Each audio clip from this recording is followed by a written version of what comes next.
Ang mga opinyon at pananaw sa susunod na programa ay sa mga host at mga panauhin lamang. Hindi ito pananaw ng himpilan o ng pamunuan ng network.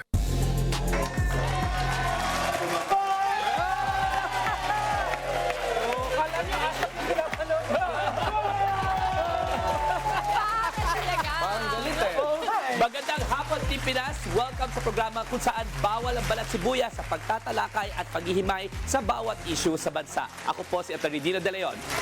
At salamat sa muli pagtutok sa isa't kalahating oras ng vibe check at pag-deep dive sa mga kontrobersyang usap-usapan ngayon sa bawat sulok ng Pilipinas. Happy summer! Ako po si Cheska Persia.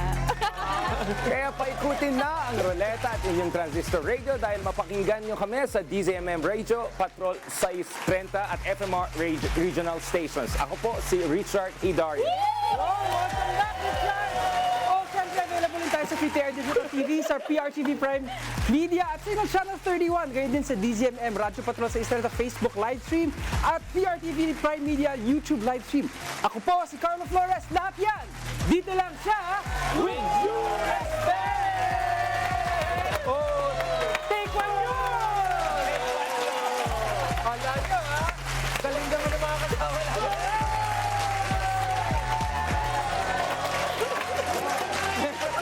Walang galang na po. Magbabalik po sila para bumanat with due respect. Pinasok ng baha dahil sa mga flood control project na yan.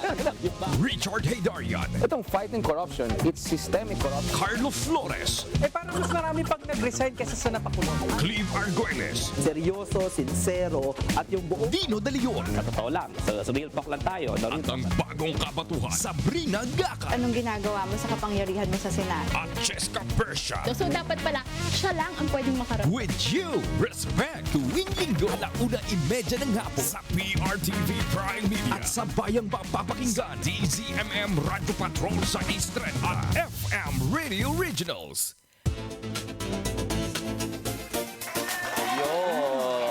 Ayos ba yung opening namin? Ayan, energy. Kabilang sa pag-uusapan natin ang issue kaugnay ng patuloy na pangaharas ng mga barko ng China sa West Philippine Sea. Gayon din ang karapatan ng Pilipinas sa Kalayaan Island Group. Balikan din natin ang naging patakaran ng iba't ibang administrasyon hinggil sa soberanya ng Pilipinas sa West Philippine Sea. Ihimayin din natin ang panukalang layong panagutin ng mga sangkot sa pangaharas sa mga babaeng politiko. Sapat na nga ba ang batas para protektahan ng mga kababaihan sa mundo ng politika? Kaya naman, mawalang galang lang po at simulan na natin ang talakayan kasama si Kalayaan Vice Mayor Maurice Philip Albaida. Dito lang sa Vibe Check! Survey results! Pulso ng bayan! Simplihan natin sa Vibe Check! Simulan natin ang talakayan sa issue kaugnay ng panghaharas ng China sa mga barko at eroplano ng Pilipinas sa West Philippine Sea. Kamakailan lang muntik nang mabangga ang barko ng Philippine Navy dahil sa delikadong maniobra ng warship ng China sa Pag-asa Island. Kaya nga, Cheska, pero habang nangyayari ang mga agresibong kilos ng China sa West Philippine Sea, patuloy din ang problema ng bansa sa sinasabing panghihimasok ng China sa Pilipinas. Di ba naaresto ang 3 Pilipinong sinasabing nag-i-espya sa Pilipinas para sa China? Pero Carlo, issue rin ngayon sa bansa ang mga tinatawag na senador, traidor sa Senado o mga senador na sinasabing nagpapakalat ng propaganda ng China. Marcoleta, ikaw ba yan? Matatandang binatikos ang pahayag ni Senador Rodante Marcoleta na isuko ang Kalayaan Island Group. Pero paulit-ulit na ang iginiit ng senador na taken out of context ang kanyang pahayag. Para bang kasalanan natin? Kaya naman, ang tanong ng bayan, ano ba dapat gawin ng ating gobyerno sa patuloy na pangbubuli ng China sa mga barko ng Pilipinas dyan sa West Philippine Sea at of course yung kanilang interference sa ating domestic affairs? Ngayon. Oh, Richard, alam kong ikaw ang isa sa mga laging kinukonsulta ng international media regarding dito sa issue ng West Philippine Sea. Ano muna masasabi mo? Yun. Tsaka wag natin kasama natin si Vice Mayor, di ba? Oo nga pala. Vice Mayor! Tawagin tama. natin! BM! Mama sa diskusyon. Oh, yan! Sugar Vice rush kami Mayor. dalawa. Kami. Good afternoon, Vice Mayor! Mayor. Oh, Municipalities Biglang, oo. Kalayaan, Palawan, Vice MP Albay. Magandang tanghali o hapon po. Oo. Vice.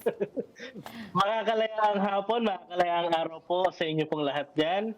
Kay Attorney Dino, kay Sir Carlo, kay Prof. Richard, at syempre sa kapatid ko, kay Cheska. Yan. Vice, matanong lang namin, kamusta naman po kayo dyan? Naalala namin na kayo ay dineklarang persona non grata ng China, no? Anong sentimento nyo dyan? Tsaka, syempre, wini-wish namin na patuloy pa rin ang inyong katapangan, no? At saludo po kami sa lahat ng inyong ginagawa. Kalayaan 12, Vice. Well, I could never be this... yes po. Kalayaan 16, I could never be this happy, I could never be this happy na, alam nyo, sa panahon na kung saan nagkakaroon po ng paglalaban-laban ng mga kaisipan at paghahasik ng kalituhan sa ating mga kapwa Pilipino, ay nagiging patunay tayo na dapat hindi nawawala po yung ating pagiging Pilipino at pagmamahal po sa ating bansa sa pagpataw sa atin bilang mga persona non grata or isa sa mga persona non grata ng bansang China, sa Macau, sa Hong Kong at sa China po mismo. Magpapatinag ba tayo dyan sa mga ganyang mga pagpapersona non grata sa inyo? Kamusta ang sentimento ng kasama nyo dyan sa Kalayaan 16? Well, masaya kami. Masaya kami. At syempre, ginawa naman ng Chinese Embassy yun at ng bansang China yun dahil naunahan natin sila. In 2023, we have already declared Ambassador Wang Xilian, the then Ambassador Wang Xilian, as persona non grata because of his intent to participate in the crafting of our foreign policy. And pangalawa po, dito po kay Ambassador Jing Quan dahil naman po sa kanyang mga patutsada sa atin pong mga national officials na mukha rin po ng soberenya ng ating pong bansa. Via, may tanong ako para sa mga kababayan natin na, kasi parang kayo ang tumatanaw, no? Pinakaunang nakikita ng mga katunggali natin sa China pagdating sa West Philippine Sea. Yung mga kababayan natin na nagsasabing, isuko na lang natin yung laban at matakot na lang tayo dahil hindi naman natin kakayanin ng China. Ano masasabi niyo sa kanila? Well, they are just mimicking and parroting the idealism of some certain group of people, and those that are enabling the argument of the People's Republic of China. Ang tawag ko diyan mga defeatist, mga defeatist and mga fatalist. Parang hindi pinag-isipan, parang napakatamad nila mag-isip na kapag sinabing China at Pilipinas, gera na agad. Hindi man lang nila inaral yung, sorry, hindi naman ako eksperto dito, pero the practicality of economics, world economics, and the practicality of foreign relations and international norms and rule of law. Parang hindi yata nila natatouch down yun, o baka hindi lang nila hagip. Vice Mayor, tanong ko lang, no? I mean, obviously, may giyera nangyari ngayon sa gitnang silangan at may mga nagsasabi na hindi ba kaya baka ma-encourage din ng China na maging adventurous na rin dito sa region natin. May nakikita ba tayong pagbabago doon sa behavior ng China? Nagiging more aggressive ba sila? Or may preparation ba tayo just in case if things move into much more kinetic, God forbid, move? Well, sa ngayon, mas nakikita natin na parang mas nag-slow down si China at inaaral niya rin yung mga ginagawa. I know we can analyze the situation right now. From being the one who always attack. Pero ngayon parang, teka lang, mag-usap muna tayo, settle down. Kasi parang parang binibiro lang si Uncle Sam, tapos gano'n na pala ginagawa niya sa ibang mga bansa. Baka gano'n din yung gawin sa amin. At the same point of view, sa amin po sa Kalayaan, ang nararanasan namin, ever since naman po na hindi pinaglaban ng mga nakaraang panahon yung ating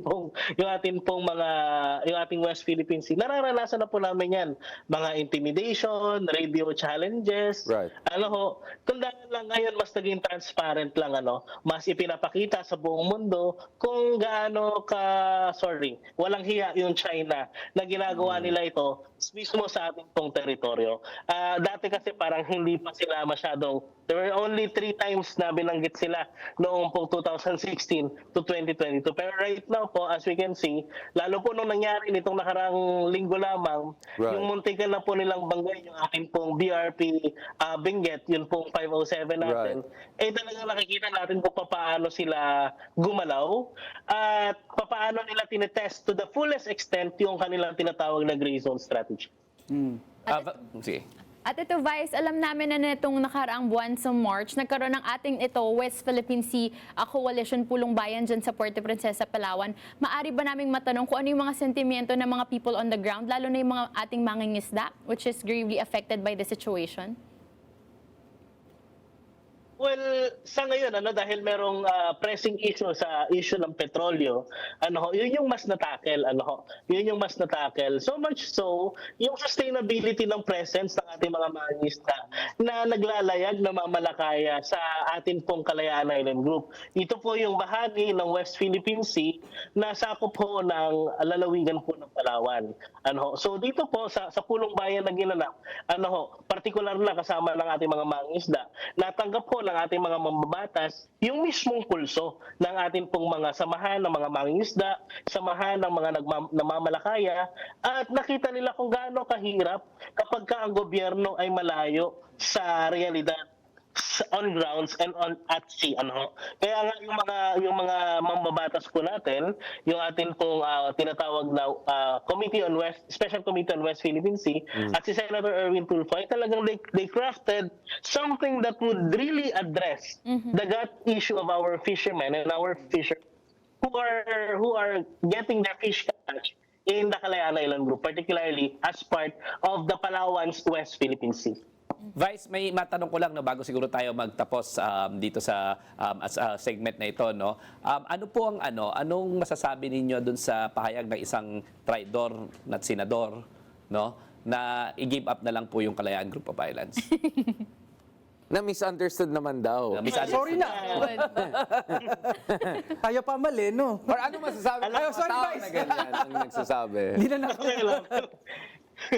Alam niyo po, kahit ako nagkaroon ako ng issue sa aking hearing comprehension dahil sinabi ko na misunderstood lang daw po siya. Pero sabi ko kung isa o dalawa lang yung hindi nakaunawa or maaring nagkaroon ng maling pagkaunawa.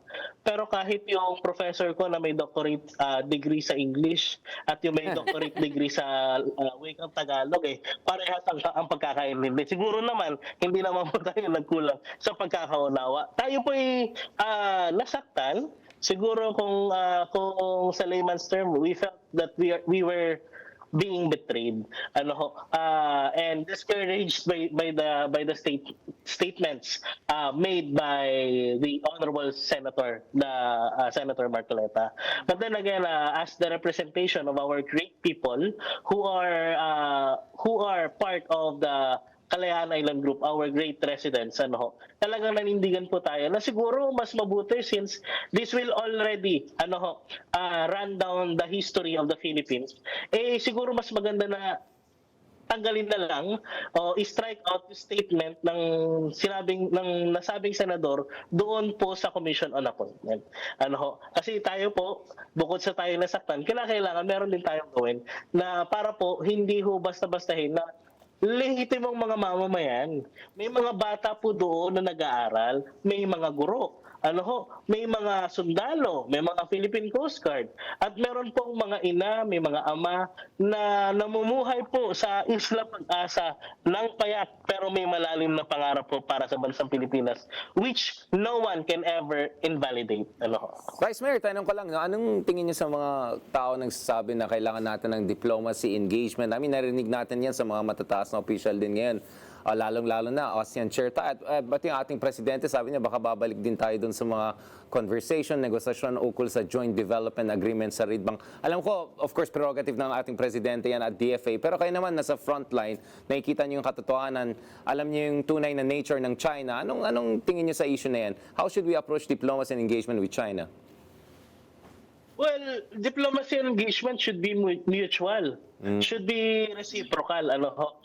Kung nakikita natin, halimbawa, unahin na lang nila. Sige, total, gusto namin makipag-usap. Gusto namin pakita na sincero kami sa aming pakikipag-usap. Ang una nilang gawin, alisin nila yung mga barko nila na nakapaikot sa Isla Pag-asa within the 12 nautical mile territorial waters ng munisipyo ng Kalayaan sa Pag-asa. Right. Alam mo, sometimes, usually sabing action speaks louder than word eh. Kasi words are called their threats, sabi nga ni Michael Bublé.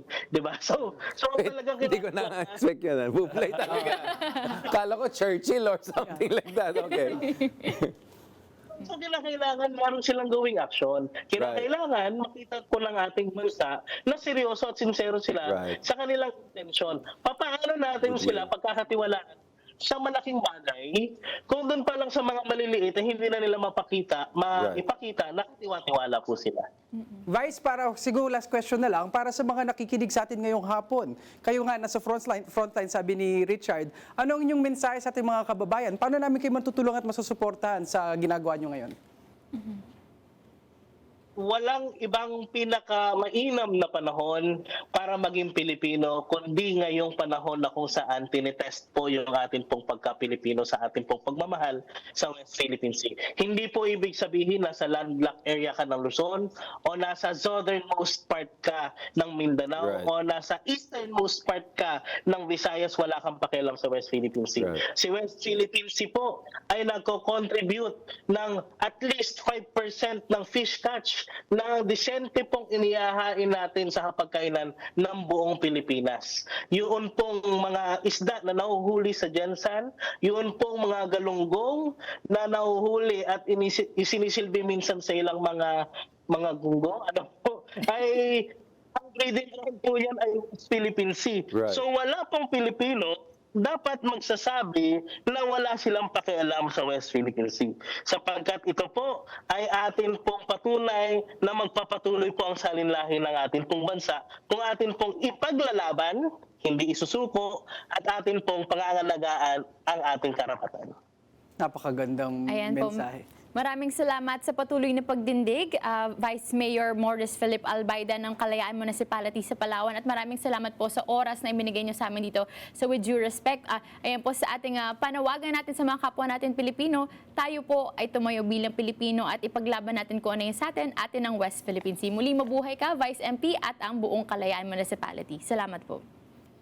Maraming salamat po, and with due respect, mabuhay po ang Pilipinas. Saludo kami sa iyo, Vice, at napakaswerte ng Pilipinas at merong mga patriots kagaya mo na naninindigan. Siyempre, hindi naman pwedeng kami lang ang dumadaldal dito. Maaari kayong makisali sa huntahan. Mag-comment lang sa post sa Facebook page ng DZMM Radyo Patrol sa East 30. Sa ating pagbabalik, pag-uusapan natin ang panukalang layong panagutin ng mga sangkot sa panghaharas sa mga babaeng politiko. Dito lang yan sa With Due Respect! Galing, di ba? Napakagandang In fairness, no? 5% pala ng ating pista.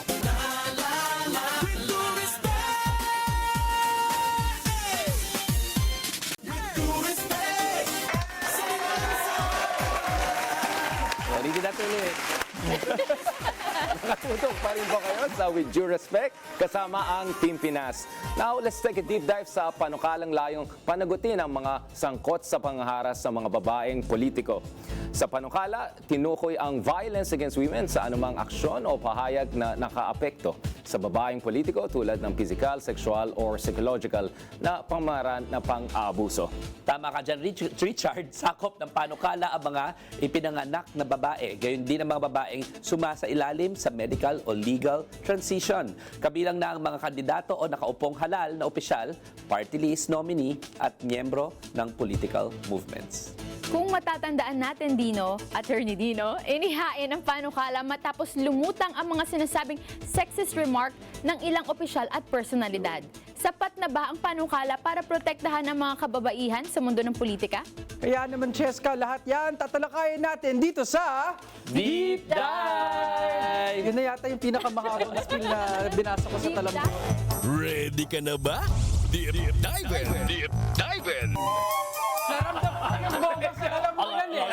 Sumabit eh, o, di ba? Oh my Pag-usapan natin ang VAUP. So alam naman natin, alam na ng buong Pilipinas yung VAUC, Violence Against Women. Oh, yes. Pero bakit bakit kailangan natin gumawa ng separate na VAUP na violence against women in politics in specific? So this is of course proposed by currently seated and formerly elected officials in the localities, former Quezon City Councilor Mayan Huico, former Candon City Ilocos Sur Councilor din na si Joan Valdez, kasama na rin yung Bayi na isang feminist network sa buong Pilipinas na sinusponsor ngayon ni Rep. Laila de Lima. Bakit nga ba? Bilang isang babae, alam naman natin na ang hirap tumakbo sa mundo ng politika, may it be local or national.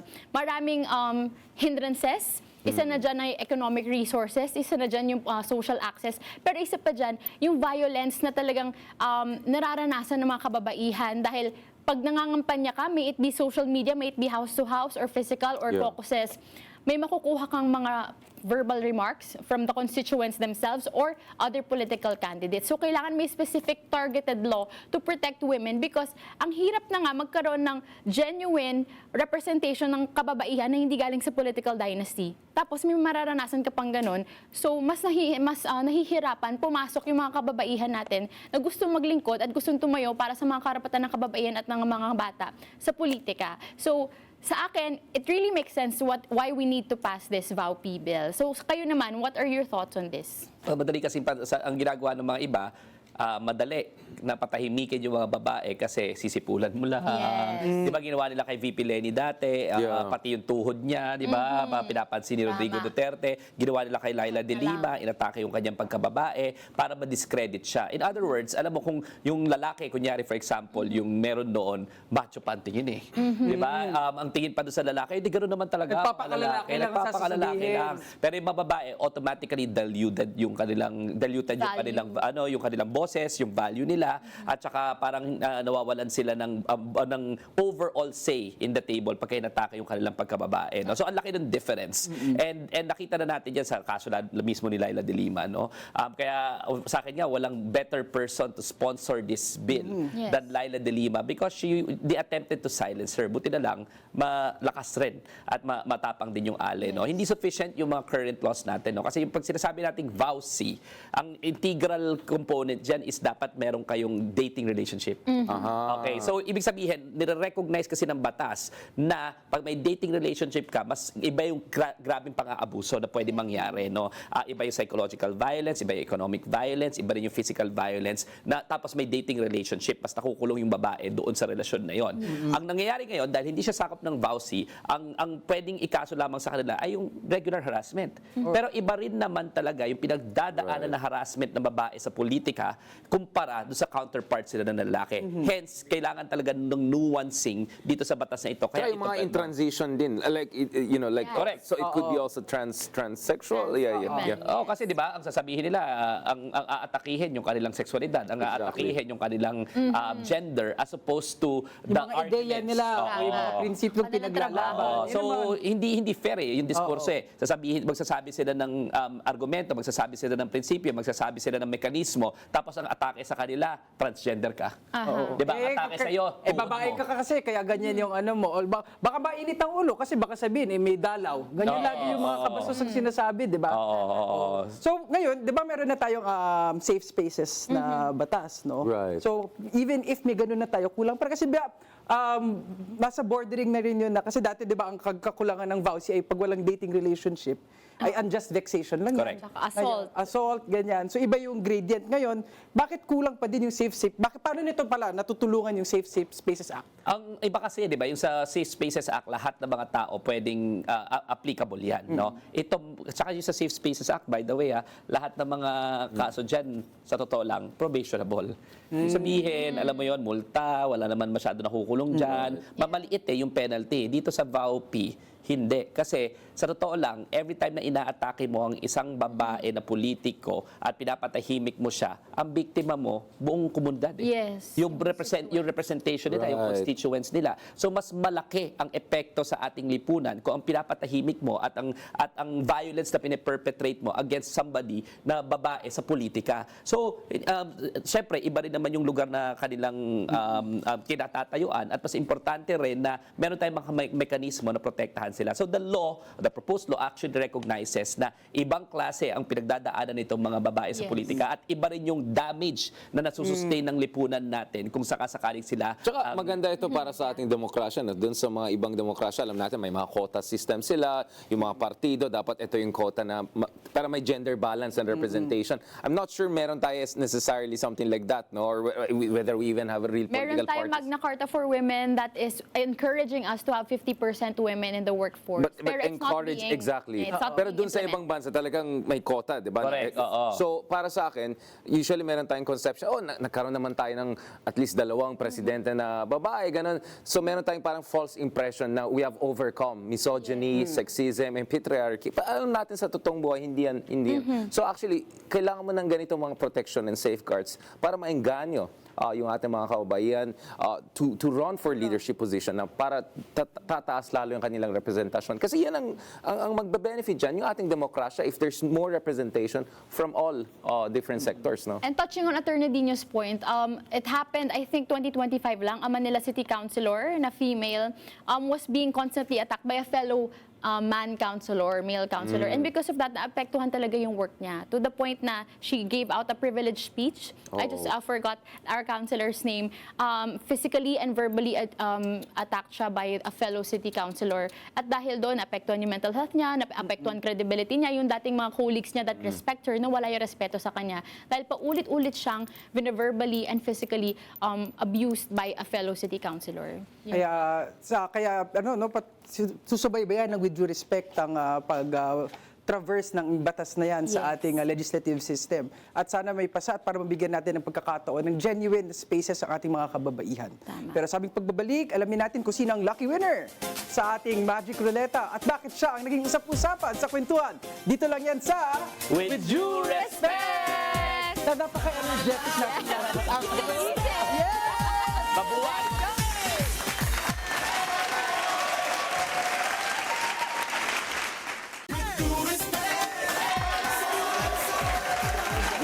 Iba yung, diba? Energy! At ito pa rin po ang With Due Respect kasama ang Team Pinas. Marhay na hapon. Muli ako po si Cheska Persha. Agyaman ak unay kamsat, ako po si Attorney Dino De Leon. Ako naman po si Richard Haydarian. At ako naman po si Carlo Flores. Excited na rin mo kayong malaman kung sino ang ikutan ng ating ruleta.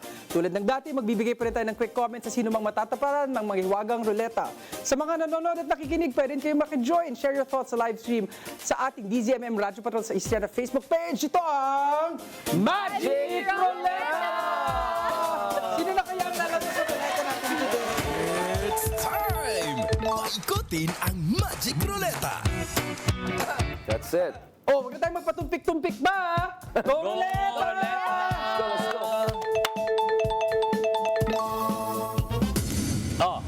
Sino yan? Sino yan?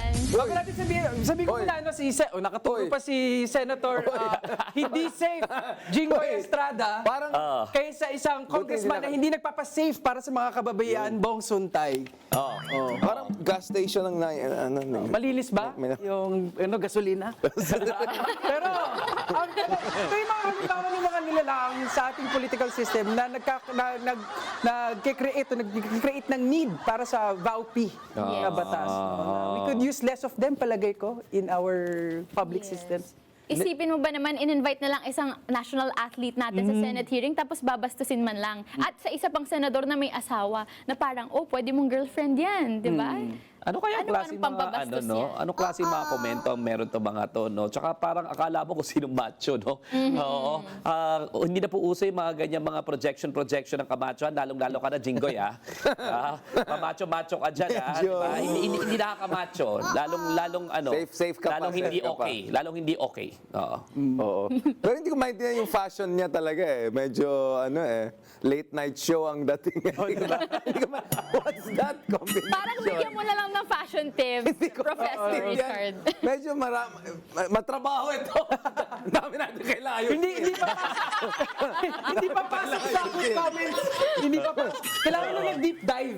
Hindi ruleta. Medyo Quick comments. Pero na-visual hindi po namin nakakalimutan yung mga kabastusan nyo. Kaya paulit-ulit po, hanggat hindi po kayo napipinalize, lalagay po namin kayo sa Magic Ruleta. Dahil wala pong lugar ang mga kabastusan ninyo sa Philippine politics. Okay? Okay? Tama. Hindi kayo safe. Hindi kayo safe. Hindi kayo safe. Okay, at dahil dyan, go Roleta! Roleta! Sige, safe. Uy! Oy! Oy. That's it. O, kala nyo kasi O, di ba? Parang biglang nagtinit na yung ulo niya. Biglang, bakit lang lumagin na yung konti? Bakit ang dami? Ano bang... Parang nakaramang ng milk tea. Ang solusyon dyan, 8 hours ng tulog. Wow! O, di ba? Healthy life. Oh, ito kayang si Ombudsman Remulla, meron kayang 8 Nakatulog ba hours yan? ng tulog. Kailangan. Baka yung 8 hours niya buong linggo. Oo, 8 hours ng sleep for the week. Ano na raw, ano ang sabi niya, di ba? Ang sabi niya, yung mga sa flood control daw, meron pa rin daw mga susunod na mga makukulong, no? Inaantay pa rin po namin yan kasi parang nabagalan ako eh. Di ba? Nabagalan ako eh. Sabi nung pumasok si Boying Remulla sa kanyang opisina, we were very hopeful and ano siya with God's blazing, no? When he entered. Sana magpatuloy po iyon at kailan na po ba makukulong yung mga sangkot, no? Tsaka bakit parang merong mga ligtas na ligtas? I'm talking about, let's say, for example, Mark Villar. No? Si Mark Villar, ang linaw-linaw, siyang Secretary of DPWH noong mga panahon na nagsimula ang flood control scandal, pero parang hindi man lang nababanggit at hindi man lang nakakasuhan. So, nag-aantay po kami ng aksyon dito sa Ombudsman. Isama po natin yung sa CLTG Builders, sila Bongo, no? Isama natin sila itong si Jinggoy Estrada sana, tsaka itong sila Joel Villanueva. Kailan talaga sila mapapanagot? Si ano pa? Sino pa? Cheese Escudero! Baka lagi natin nakakalimutan na. Thank you. Alam niyo po, nagpalala po sa akin. Kasi kayo lang jacket, parang may ganyan na jacket si dating SP. Tumasang kilay ko eh. Parang kulang yung listahan mo. Naalala ko tuloy yung kilay. Diba? Amidst all the scandals and amidst all the poverty that yung mga Filipino people are encountering, meron nagpapakita ng napakalaking singsing, no, na niregalo niya sa kanyang asawa. Magkano daw yung singsing? Oo, $1 million daw yun eh. Diba? Pero yung net worth mo ay... Oo, yung net worth mo, ang baba. Well, bracelet. Kabilenta nila ng ari-arian niya para bumiling sing-sing. Ganun yung lumalabas. Tapos yung ano daw, yung may mga nag-donate na sa campaign mo na meron pala mga kontrata sa gobyerno, pero again, you were let go, no? So nag-aantay po kami ng totoong hustisya. Again, always kung tatanungin, di ba, kailan ba magiging patas yung batas? Kailan ba natin ipaprioritize yung accountability dito sa bansang ito? And yung mga institutions natin will only work if there are humans, actual humans, good people who will make it work. So sana po, Boying Remulla, isa po kayo doon sa mga taong iyon na sisiguraduhin na yung ombudsman magiging tanod bayan talaga ng ating ng Filipino people, ng ating. Pero the ombudsman is just one side of the story, di ba? Correct.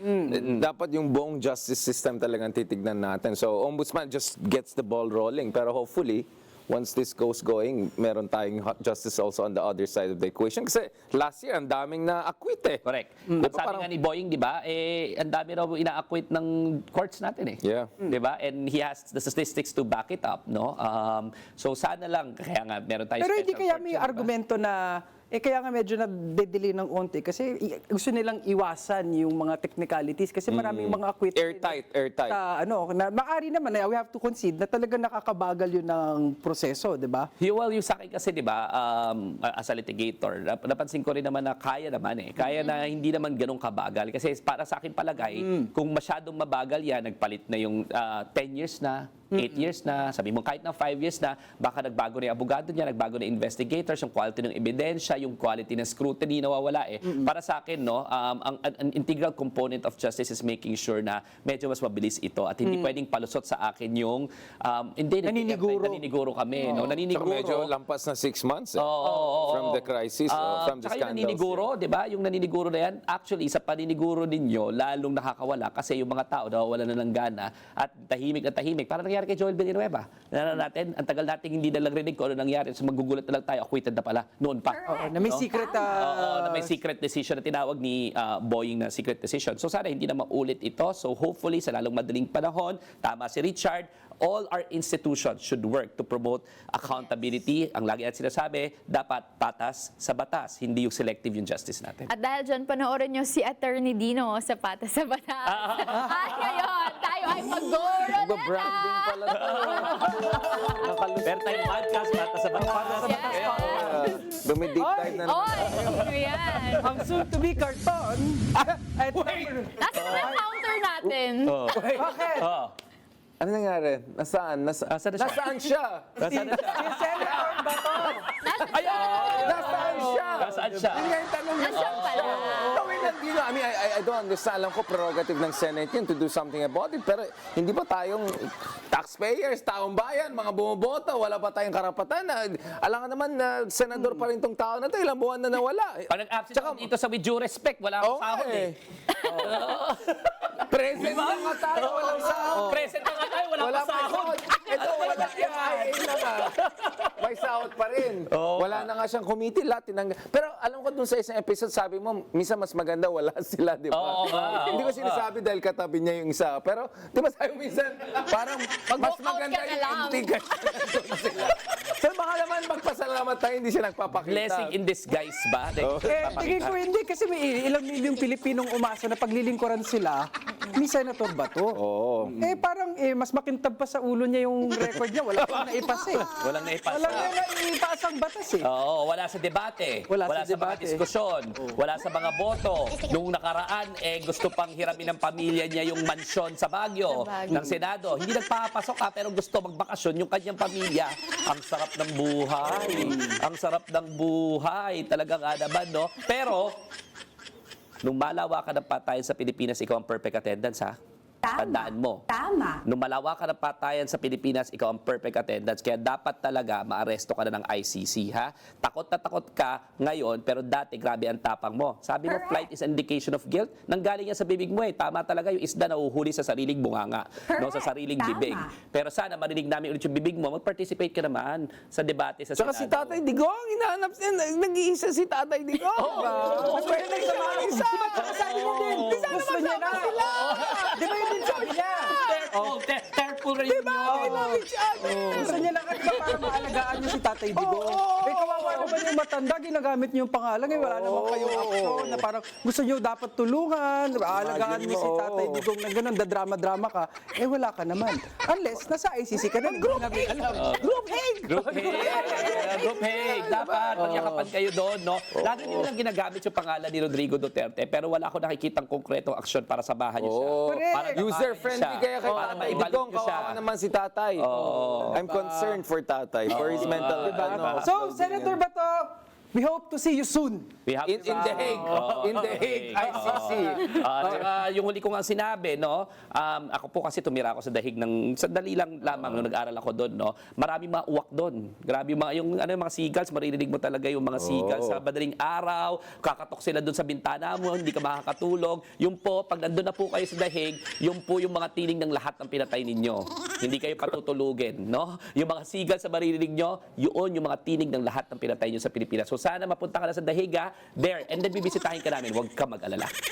Kaso ka lang ka to, ang assumption na meron siyang konsensya eh. Parang wala eh. Oo nga, wala eh. Oo. Well, sabi nga daw, di ba, lagi pang kinukot para tong si Alan Peter Cayetano, ambassador of Jesus Christ, na lagi pa rin ang daming quote about the Lord, hindi na nahiya. No, na ang daming pinatay, ikaw ang author, ikaw ang pumirma ng Copland Double Barrel, di ba? Tsaka yung Copland Tokhang. Tapos ikaw pa yung nagsasabi na mag-quote ng quote ng Biblia at mag-ano-ano ng Diyos, no? So sabi nga naman nila, di ba, even the devil can quote the Bible. No? Kitang-kita niyo naman po si Senator Bato ang nasing ruleta at nasama pa rin natin si Senator Cayetano. Oo, di ba? Tatawag dyan ay 2-for-1 bundle. Dahil dyan, go ruleta! May papakita lang na isa pinagtulungan talaga nila. Yun! Wait, sino ba?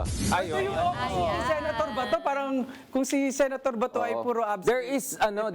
There is balance in the universe. For every bato, there is a Risa. Si Senator- Sana may balance eh. Kaso, di ba, Parang ang hindi. dami rin nila eh. Sa atin, parang nakikita ko pa lang na matino dyan sa Senado, 3, 4, di ba, 5. Yung iba, depende pa sa issue. Depende pa sa issue, no?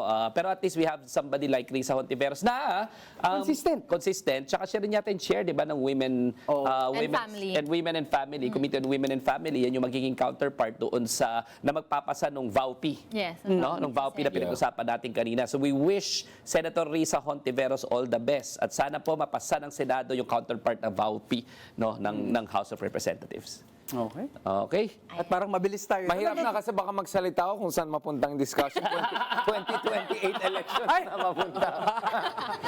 Ano ibig mo sabihin? Ano ibig Ano sabihin? ba? Ano na yung ruleta na yan? Ruleta na. Excited. Uy! Oh. Ano, sige, Richard. Ituloy mo yan. Sino ba yan? Sino ba yan? Sino ba yan? Sino ba yan? Sila, di ba, based in Europe ako partially.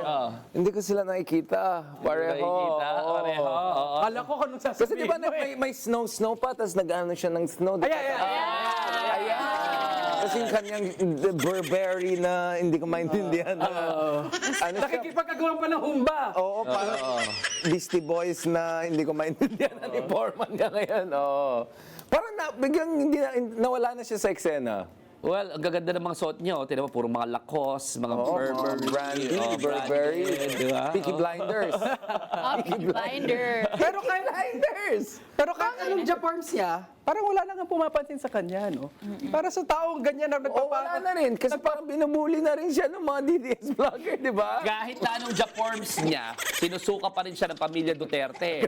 Ayaw matawag na abogado nila. Di ba? Ilang beses na nagpresenta yan, Ilang di ba? beses na nagpresenta pa, ulit-ulit nagpresenta, yan? pero ayaw pa rin. Sino ba yung nasa likod?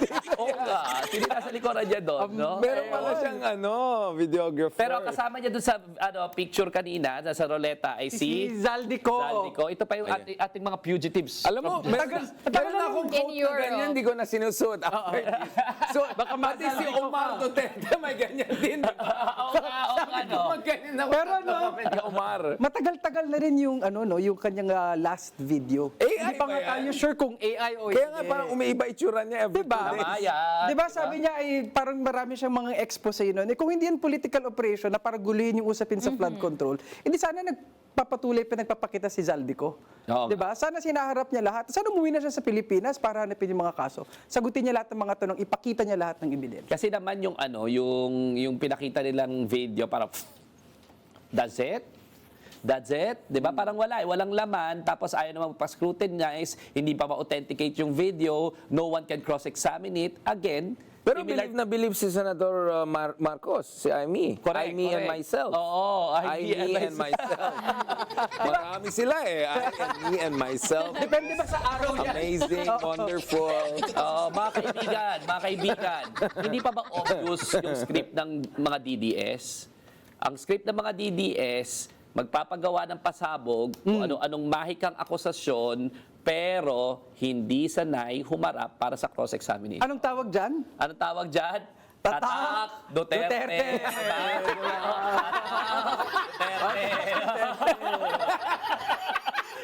Diba? Ulit. 1, 2, 3, go! Tatak Duterte. Diba ano yan? Disinformation. Disinformation, mag-invento, magsisinungaling, puro theatrics, pero hindi haharap sa kahit anong forum para panindigan yung sinabi nila. Tatak Duterte! Oo, napakalinaw na May disinformation imagine campaign, ka talaga eh. kasinungalingan, pambobola lang, budol-budol. Gusto ko lang paalala sa inyo kung anong ultimate budol-budol at kasinungalingan nito mga Duterte ha. Nung kampanya, anong sabi? Kanina pinag-uusapan natin West Philippine Sea. Correct. Magje-jet ski ako papuntang West Philippine Sea. Yung palatutan ng Sina. Di ba? Anong pambubudol? Anong pagsisinungaling yan? So, simulat sa poll, right from the very start, ang kampanya ng mga Duterte, lalong-lalo na nung kampanya nila, kasinungalingan. Magje-jet ski ako sa West Philippine Sea, tatapusin ko within 3 to 6 months ang lahat ng mga krimen, wala nang mga corrupt, di ba? Pero kasalanan daw natin, ba't tayo naniniwala sa kanya? Diba sabi niya, maniwala lang sa akin yung gusto mang pabudol. Oo nga. So, parang tayo pa may kasalanan na hindi niya ginagawa yung sinasabi niya. Bakit ganon? 3 to 6 months, wala nang droga, wala nang krimen, ang dami pa rin. Traffic, walang traffic sa EDSA, Wala na sabi raw ni- traffic sa EDSA. In 7 days, wala na raw endo. Sino pa pinaglololoko nitong si Rodrigo Duterte, di ba? Nananahimik na yung matanda sa ICC, guguloy mo pa. Hindi nga siya sinasama ni Bato at Bongo eh. Kawawa. Yan, napunta tuloy tayo dyan, pero si Harry Roque at si Saldi Coco talaga, no? So, uso po ngayon ng package deal sa Ruleta sa episode na ito. Okay? Kaya sino na naman kaya ang surprise person sa Ruleta? Go Ruleta! Go, Ang Ruleta. makakalagpas! So, hindi ikaw yung topic! Oh, yun na. Speaking of senadors, Wait lang, parang... Sino ba yan? ano ang start? Sino The yan? semblance are is uncanny. Dalawang senador! Senator Ping Lacson para sa nakikinig May ganyan at Senator Dante Marcoleta na naka-shades. Parang ano? Parang may ganyan ka ding jacket.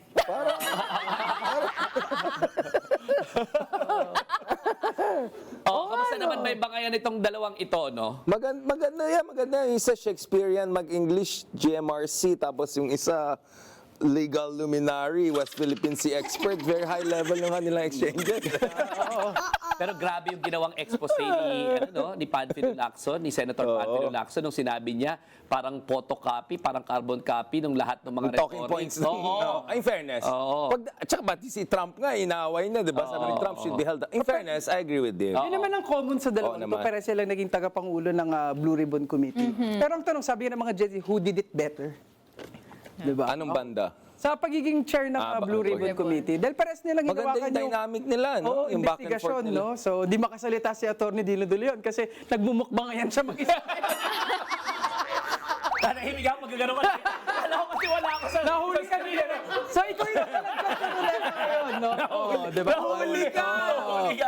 Diba? Baka yan. Nahuli na naman. Pero diba, kasi diba si Senator Ping, paalala lang natin ulit sa Blue Ribbon Committee na sana pirmata rin naman na yung report. Ano bang nangyayari? Oo nga. Si Lacson? Oo. Ano pa yung mga kapwa senador? May mga- Diba? May minention kasi siyang senador na biglang hindi minention yung Sino? na dating sekretary na may kinalaman sa mga highway. Sa DPWH ba yan? Sino nga? Hindi ko Kayo. Hindi nyo maririnig yun. Tahimik Hindi ko lang yun, diba? Tahimik Tahimik lang. Ano ba yung boses niya? Parang hindi ko siya ever narinig. Actually, hindi ko pa nga narinig. Ano ba boses ni Mark Villar? Diba? Ano ba yung boses ni Mark Villar? Wala.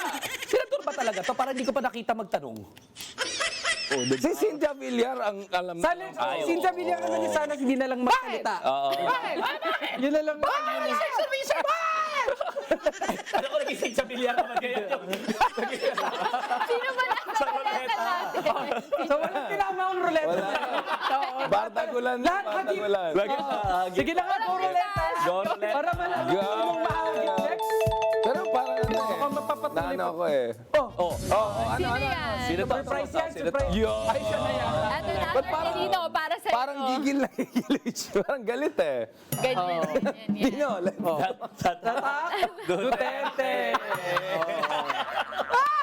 Ito naman kasi yung champion sa ayaw humarap, di ba? Oo nga. Siya yung uli lang dito na nagbibigay ng dahilan sa mga ibang tao na wag harapin ang hustisya. So, pang ilang hearing na ha, pang hindi yan humaharap, pero sinabi gusto ng bloodbath, no? Pero tatakbo sa Supreme Court para sa technicality. Tapos, akala niya, tsaka ng mga advisors niya, mga political advisors niya, brilliant. Nag-declare siya na magpe-presidente para lahat politika lang. Pero hoy, hindi na po uso yung ganyan, yung mga palusot ha, tsaka yung magiging tatak Duterte! Kasi bumubulusok yung kanyang trust rating. Kawawa naman, di ba? Ibig sabihin, hindi na rin effective. Correct. Sabi ko nga, last episode, ang layo mo sa tatay mo. No? At saka, kitang-kita na na-expose na rin yung inyong mga ways and methods na talaga namang istilong bulok. No? Bulok. Hindi na babalik ang Pilipinas diyan sa mga kabulukan ng mga Duterte, no? Ginawa ninyong ang gusto nyo kasi, ang style Sigurado niyo. ka dyan, ha? Oo. Ang style kasi ng mga to, sinasow yung hatred sa atin and pride. tama. Tapos, Bine-weaponize yung bine-weaponize. ating O, tinan nyo, yung mga nanonood sa online ngayon, buksan nyo yung comment section. Puro trolls na naman yan. Puro trolls yan. Yung mga basis instincts natin tinatap para we will hate each other. dark Tapos lahat tayo, gusto nila maging loyal sa mga Duterte kahit anong mangyari, parang mga zombie, tsaka not thinking, di ba? Unthinking machines. Pero unfortunately, hindi na nagiging effective eh. Bumabagsak ka na 51% eh. Sara Duterte ha? Sara Duterte, huwag ka masyadong kampante, matatalo ka. Fearless forecast po yan. Fearless forecast. Sa fearless forecast ko na last time na hindi ka appear. Fearless forecast. Matatalo ka. Matatalo ka. At saka lahat, yung mga politiko susuporta sa kanya kasi takot na takot kayo na panindigan ang tama, matatalo rin kayo. At maaalala namin kayo, hindi na babalik ang mga Pilipinas sa mga mamamatay tao, mga bastos, mga corrupt, no? Yung mga ganyang klase ng pakalat ng disinformation, mga sinisirang ating mga institusyon, mga senador, no? Mga traidor sa bayan, lahat yan, di ba? Duterte, tatak! Duterte! Hindi na po kami papayag. No? So matatalo po kayo. Kung ako doon sa mga politiko na gusto pong sumuporta sa kanila, magdalawang isip na kayo ha, kasi pagbabayaran nyo yan, hindi lamang sa taong bayan, kundi sa konsensya ninyo at saka sa mga salinlahi ninyo. They will not be able to believe that you supported the Duterte. Ha? Kaya wag na po natin gawin yan. O, diba? Okay? Meron pa ba? Wala na yata susunod doon. Kaya, diba? Parang wala na. Okay. Okay, yun na ang ating Magic Roleta at marami na nga nahagip at nadamay. Pero sa ating pagbabalik, pag-usapan natin ang polisiya ng pamahalaan kaugnay ng West Philippine Sea. Dito lang yan sa... With due respect! Tatak! Duterte!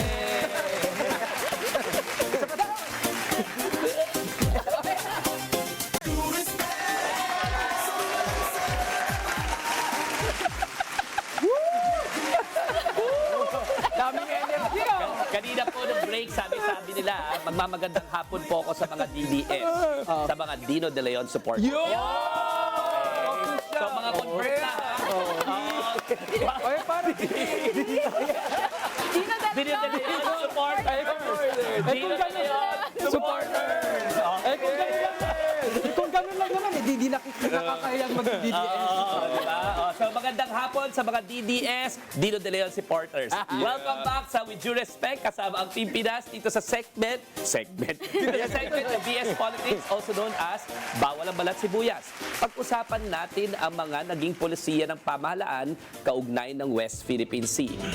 Nalunan ng Pilipinas, kung matatandaan ninyo, ang arbitral ruling sa International Tribunal sa ilalim ng Administrasyong Aquino noong 2016. Yes, attorney. Sakop din ng desisyon ang pagkakabasura sa 9-dash line ng China na umaangkin sa buong South China Sea kasama ang West Philippine Sea. Pero mistulang nagbago ang posisyon ng pamahalaan sa ilalim ng administrasyon ni dating Pangulong Rodrigo Duterte.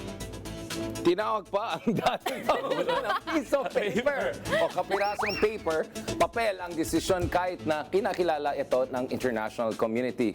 Nagbiro pa nga na Duterte na dapat magiging province of China tayo, tapos nagtawanan sila. Lahat yung mga nagtawanan, meron akong ano sa kanila. May resibo. Nakano na sila eh. Oh. Pero parang hindi naman siya nagbibiro, eh, di ba? hindi nga yung problema, Pero nagbago ang posisyon ng Pilipinas. Ito lang ngayon, yung resibo sa ilalim ng Administrasyong Marcos. At paulit-ulit na kinondena ang agresibong kilos ng China. So patuloy din ang paglabas ng mga video ng pangharas ng China sa mga barko ng pamahalaan, pati na rin ang bangka ng mga malilit na mga isda sa West Philippine Sea. So sa inyong palagay, may basehan nga ba ang pag-alma ng Pilipinas sa pag-angkin ng China sa West Philippine Sea? Lahat yan, dito lahat, sasagutin natin sa Balat Sibuyas! Ilan na kaya yung mga bagong video? Bawal ang pikon! Huwag kang BS! Balat Sibuyas! Okay. Dahil naman, napakaswerte naman natin at andito na naman sa ating set. Ang walang in the flesh. Universe. Hindi online. At hindi iba. karton. Hindi karton. Hindi naglalakad. No? Walang iba. Isa sa mga ini-interview to ha sa iba't ibang international media outlets. Media outlets sa international, hindi lang no? Isa sa mga kinikilala ang kanyang mga analysis. Richard, ikaw ang una kong tatanungin, no? Siyempre, bigyan mo nga kami ng at bigyan mo rin yung publiko ng ikaw kasi nag-o-observe nitong West Philippine Sea, no? Na issue na ito. Ano nga ba ang naging mga polisiya in general or at least quickly yung mga polisiya ng mga iba't ibang administrasyon sa West Philippine Sea? Well, ang problema sa ating gobyerno is that even sa loob ng mga gobyerno, meron tayong mga paiba-ibang posisyon. No? Kung maalala niyo, for instance, nung panahon ni Digong, iba yung posisyon ni Foreign Affairs Secretary Senator Cayetano, for instance. Iba yung posisyon ni Teddy Locsin Jr. Minsan, paiba-iba rin yung sinasabi ni Digong at iba rin yung sinasabi ng DFA. For instance, yung sinabi ni Digong na piece of paper lang daw yung Arbitral Tribunal Award nung around, I think, December 2016. Immediately, yung DFA nag-release ng statement na hindi ito actually yung reflection, ito yung nuances. So very contested yung position ng gobyerno natin. Masasabi din natin, si Pinoy din, over time, nag-evolve yung kanyang policy. Remember, nung una, actually, President Pinoy was trying to reach out to China. In fact, hindi siya nag-attend doon sa Nobel Prize, Peace Prize ceremony niyang isang malaking democratic activist sa China para maging mas maganda yung relasyon natin sa China. Pero eventually, his hands were forced dahil sa harassment na nangyari sa Scarborough Shoal. And then with President BBM, alam natin, nung una nang nagkandidato siya, kasama siya sa Uniteam, yung kanyang positioning was closer to Digong. And then as it got closer to election day at naging kampante siya sa kanyang position, nakita natin naging more assertive siya and eventually naging presidente siya. Ang position niya sa West Philippine Sea ay mas malapit sa kanyang ama kaysa kay Tatay Digong, which is more assertive. So in short, meron tayong maraming discontinuities and contestation. Having said that, the good news is, ang masasabi ko unang-una, I think over time yung awareness ng ating kababayan sa issue ng West Philippine Sea ay sobrang tumaas over time. At kitang-kita natin sa mga surveys, even during panahon ni Digong, na sobrang popular siya, 80-90% approval rating, marami akong nakitang DDS na hindi rin agree kay Digong sa issue ng West Philippine Sea. So ibig sabihin may resonance ito at nakikita natin resonance na yan across different regions, even yung mga regions na hindi nakaharap sa West Philippine Sea. So nagiging parte na ito ng ating identity bilang mga Pilipino. So I think on that area we're successful. Second area is actually yung ating investment sa ating kakayahan, sa ating sandataan lakas, sa ating Navy, Philippine Coast Guard. In fairness, starting with President Aquino all the way to President Marcos, tuloy-tuloy ang pag-invest natin sa ating Philippine Coast Guard. Actually, Philippine Coast Guard is zero to hero yan. Halos wala tayong talagang kakayahan 10-15 years ago. Kaya nga nangyaring Scarborough Shoal. Dahil dun sa Scarborough Shoal, dapat yung Philippine Coast Guard ang involved dun sa mga illegal na mangingisa ng China na pumasok dun sa Panatag Shoal. Pero nagpadala tayo ng isang malaking barko, no? Rahaw Mabon. So because nag-involve yung ating Philippine Navy, actually na-escalate yung situation. So, pag makita mo, actually may positive continuity tayo. Even during Digong's time, nag-expand yung Philippine Coast Guard, nag-expand yung budget ng Philippine Coast Guard, nag-expand yung kakayahan ng Philippine Coast Guard dahil magandang relasyon ni Digong with Japan, which actually helped us with getting a lot of these large vessels na ginagamit natin sa Philippine Coast Guard. So, there are also good continuities na dapat bibigyan natin ng sapat na attention. Having said all of that, I think dapat fair din tayo dahil ang China po ang bilis yung rise ng China eh. At kahit kami na pinag-aralan namin ng China for the past 10-15 years, yung scale and speed ng rise ng China at saka yung pag-iba ng kanyang foreign policy, I think even took us scholars of foreign policy by surprise. So, minsan I think dapat fair din tayo na bilang mas maliit na bansa kumpara sa China at mas limitado yung ating kakayahan, minsan nag-adjust lang tayo, di ba? Kasi it's a moving target eh. Yung pinag-usapan natin, whether it's in terms of naval capabilities, in terms of language, rhetoric, ngayon na nga, nagbabardagulan na yung spokesman ng Chinese Embassy sa mga bati kay Ronald Llamas yata na pinapatulan, di ba? Hindi mo ma-expect yan dati, di ba? Yung China yung pinaka, sila yung subtle, sila Bungangero, no? Hindi na siya wolf warrior, dragon warrior na eh. Nag-next level na sila. So, in fairness, it's a moving target also. So, I'm also trying to be understanding dun sa challenge sa ating bansa. Having said that, of course, yung isang malaking tanong din dito is, what about the US? Yung US din, moving target. Napakalayong policy ni Obama from Trump 1 to Trump 2 and Biden in between. Pero last point dito sa issue ng joint exploration and joint development. Ang problema kasi dito is yung idea ng engagement with China, ginawa natin matagal na eh. Panahon pa ni President Arroyo, we had the Joint Maritime Seismic Undertaking, mga 2004 yan, kasamang Vietnam and China. So yung seismic undertaking, ibig sabihin lang, tinitignan lang natin kung anong meron dyan. Ang problema is, ang daming mga kontrobersiya, yung mga provisions na hindi natin alam, at eventually constitutional na challenge yan. Kaya yung idea ng joint exploration, joint development was always very, kumbaga may shadow of doubt and suspicion dahil sa experience natin ng panahon ni President Arroyo. Kasi in-insist ng China China na the provisions will be secretive. Kaya nung panahon ni Digong, nung bumalik ulit itong discussion ng joint exploration, kung maalala mo, it was Teddy Locsin and people in the DFA came out and said, ay, may mga nagpupush dyan na pro-China, ayaw namin pirmahan yan. So you could see there was a pushback by people inside even Duterte's administration. And that's why, talagang naganin walang nangyari dyan. And then now, of course, President Marcos once again is saying we want to talk about it. My problem with that whole issue is that kung sana lang we were more assertive, hindi natin kailangan ng joint exploration. Sana na-develop na natin yan 10-15 years ago. Just look at Malaysia and Vietnam. Vietnam has developed all sorts of gas fields dun sa mga contested areas sa West Philippine Sea or East Sea, sa part nila, no, South China Sea.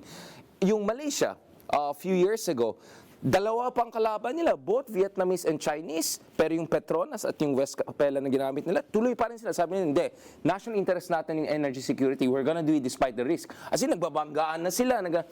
So tayo lang actually, ang hindi nag-push ahead dun sa energy exploration sa Reed Bank. At base sa mga International Energy Agency information, all of the mga preliminary studies na nakita natin, baka ito yung parang Saudi Arabia, kumbaga, ng West 4 Philippines. times daw minimum ng, Oo, di ba, grabe. ng Pero hindi Malampay. natin develop yun sayang because we didn't have the geopolitical will for doing that. So, Sayang. yun ang kaya gusto ko itanong kasi gusto ko mahalaga na mailapat natin sa chronology o sa panahon. Nagising na yata si Dino. Oo. Kasi, di ba, napaka-crucial.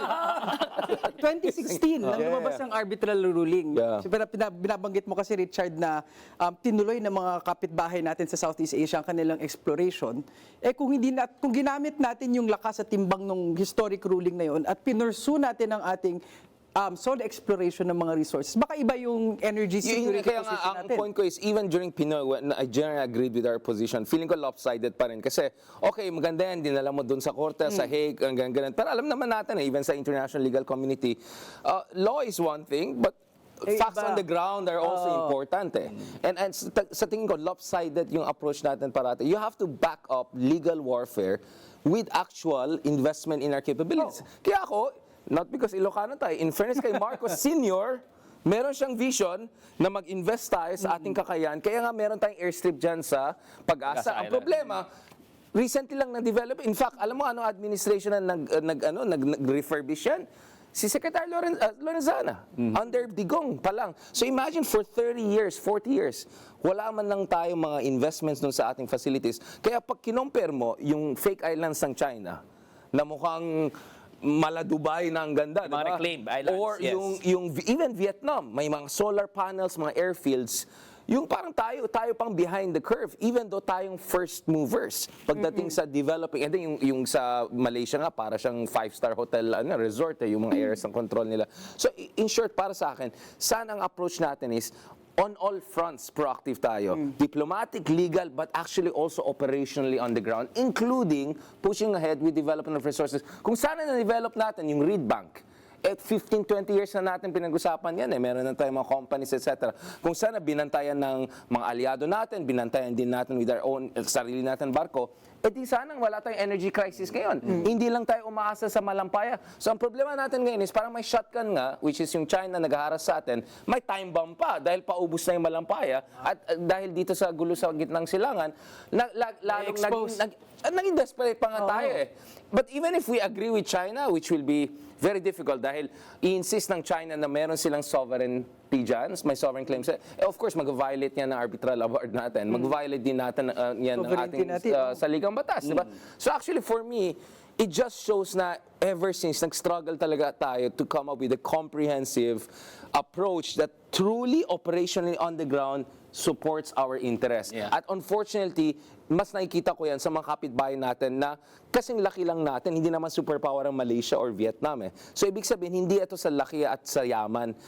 Ito ay strategic culture at saka vision. Which, I would say, despite all my criticism of his domestic record, I think only Marcos Sr. had in the past 50 years of our government. Nag-agree ko sa'yo, nagkulang tayo sa pagpaplano dyan sa West Philippine Sea. Pero iba rin kasi sa akin yung nagkulang sa plano, nagkulang sa resources, nagkulang sa prioritization, sa deliberately halos i-give up na yung claim natin sa West Philippine Sea. Iba yan. So sa akin, across generations, across administrations, may pagkukulang Pero ang pinaka nakita ko talagang trumaydor Para lang malinaw, yung Duterte administration, how dare he call us na province of China? How dare he say na piece of paper lamang, di ba? Itong ating arbitral award. Tapos ilang beses, di ba? Ilang beses na parang ayaw man lang, di ba? Ayaw man lang tulungan. Sabi nga yan sa mga fishermen natin, wala akong pakialam.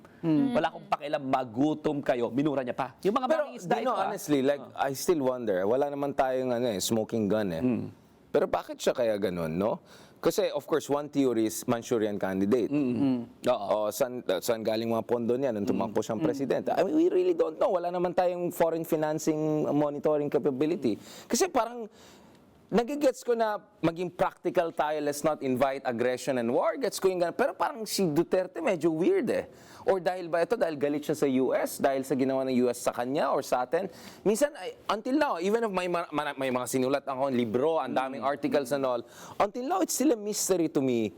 Saan galing yung ganitong style ni Digong? Traitor. Manchurian ba siya? Or saan? Traitor talaga. Wala. Pero ng paliwanag, isa lang pala yung sagot. Sa akin kasi sometimes talagang kita mo naman talaga doon sa tao kung sincere sa Pilipinas o traitor Sa akin I na-appreciate yung effort ni Richard na intindihin si Rodrigo Duterte, pero mahirap kasing intindihin ang psyche ng isang Duterte at ng isang traitor. So sa akin walang explanation yan, wala talagang loyalty si Duterte sa Pilipinas. Sa anong pag-intindi mo sa speech ni Sara Duterte in Mandarin? Hindi natin talaga naiintindihan yan. Ate, 1, 2, 3, Duterte! Hindi ko maintindihan yan. Explain mo rin sa akin yan. Yan na ang ating BS Politics on West Philippine Sea. Maraming salamat sa inyong solo show. Dino and Rob Richard. Abangan sa aming pagbabalik. Alamin natin ang opinion at kuro-kuro ng Team Pinas sa ating talakayan dito lang yan sa With due respect! Kung saan ka live yung audience. Oo.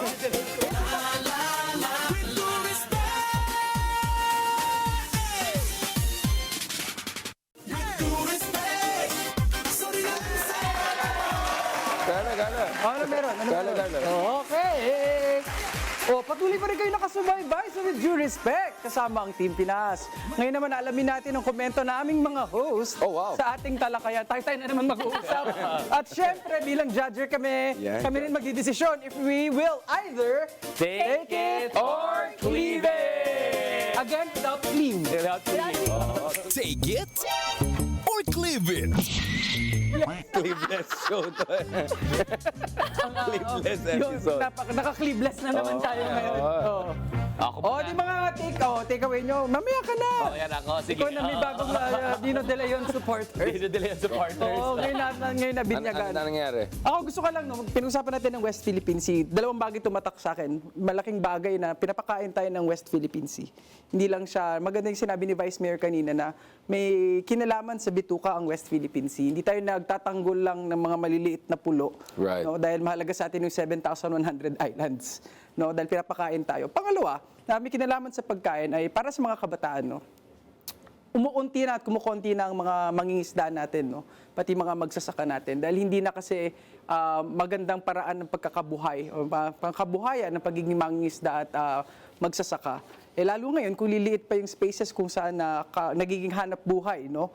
Ang karagatan at kalupaan. So, mahalaga rin na pagtanggol natin ang West Philippine Sea at all costs, no? Dahil ito'y pagkain at kinabukasan. Yun lang naman para. Salamat, Governor. Take it ako dyan. Take it. Diba? Governor. Na Palawan, Governor. Sino susunod? Ako pipili.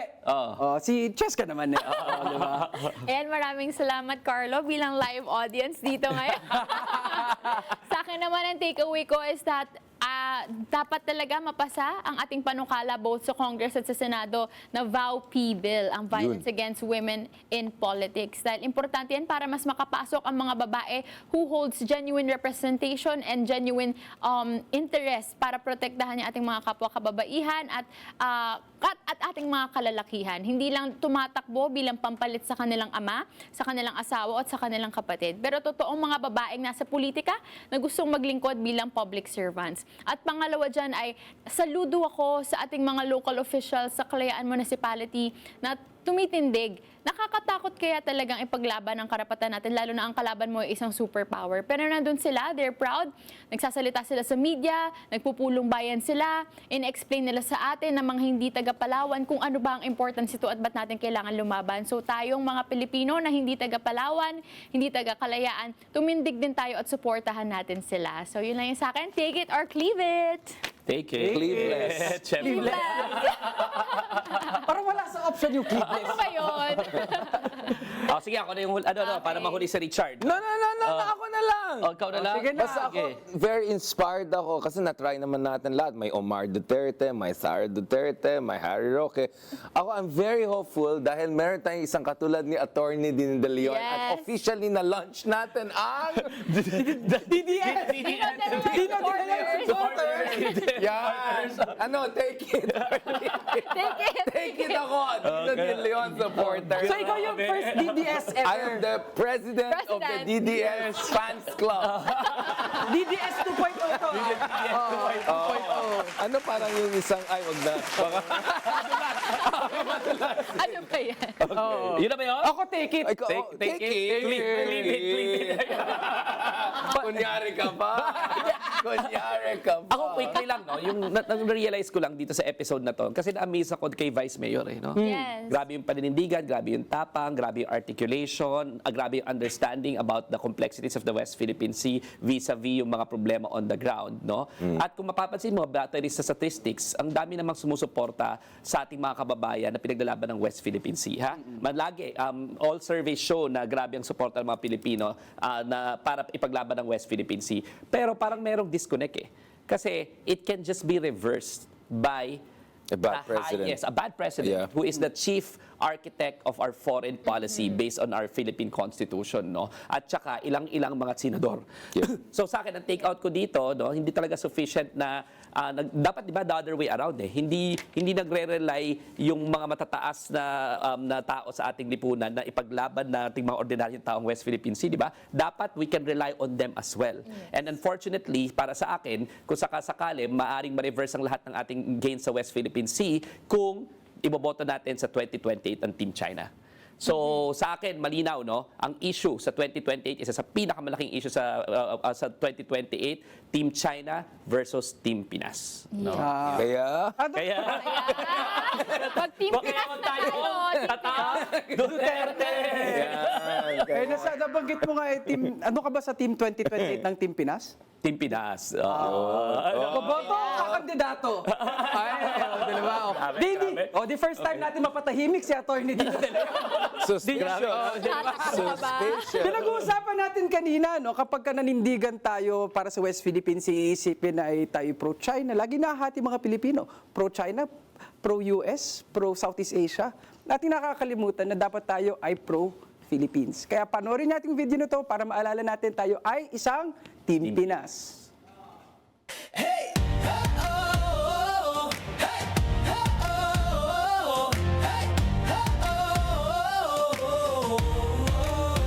Bawat hakbang sa lupa ng bayan, pusong nag-aalab, handang lumaban sa kalsada ng pangarap. Tayo'y sabay, hawak kamay, Team Pinas ang taglay. Bagong umaga, tayo ang simula, liwanag ng pag-asa, Team Pinas ang dala, isigaw sa mundo. Team Pinas, Team Pinas, tayo. Kulay ng watawat, ating inspirasyon, mulat bughaw, dilaw na patnubay ng nasyon. Sa bawat bituin, kwento ng tagumpay, tayo'y magkaisa, pangarap ay sabay. Bagong umaga, tayo ang simula, liwanag ng pag-asa, Team Pinas ang dala, isigaw sa mundo. Team Pinas, Team Pinas.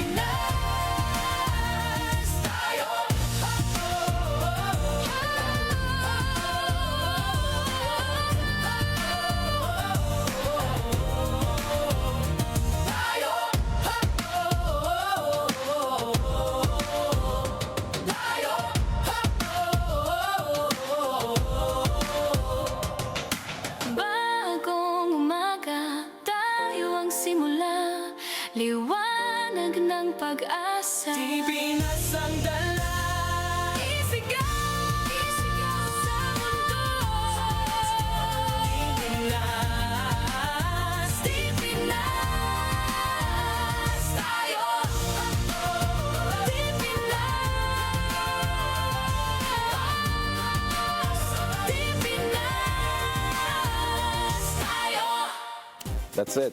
Di ba? Ang saya maging Team Pinas. Oo naman. No? At dyan na naman po nagtatapos ang isa't kalahating oras ng Bardagulan at malamang talakayan natin sa iba't ibang issue sa Pilipinas. Muli, Diyos mabalo sa Indogabos sa lahat po na naki-vibe check at naki-deep dive ngayong hapon. Nabitin ba kayo sa kwentuhan? Huwag po kayo mag-alala dahil makakasama niyo po ulit kami sa susunod na linggo. Sunod niyong mapapakinggan sa DZMM Radyo Patrol sa Istrenta, FMR radio stations at PRTV ang programang Connect Ka Dyan. Kasama sina Franco Reyes at Doc Luisa. Tandaan, wala pong personalan. Dito lang yan sa With You Yes, Dino Del Leon. Dino Del Leon.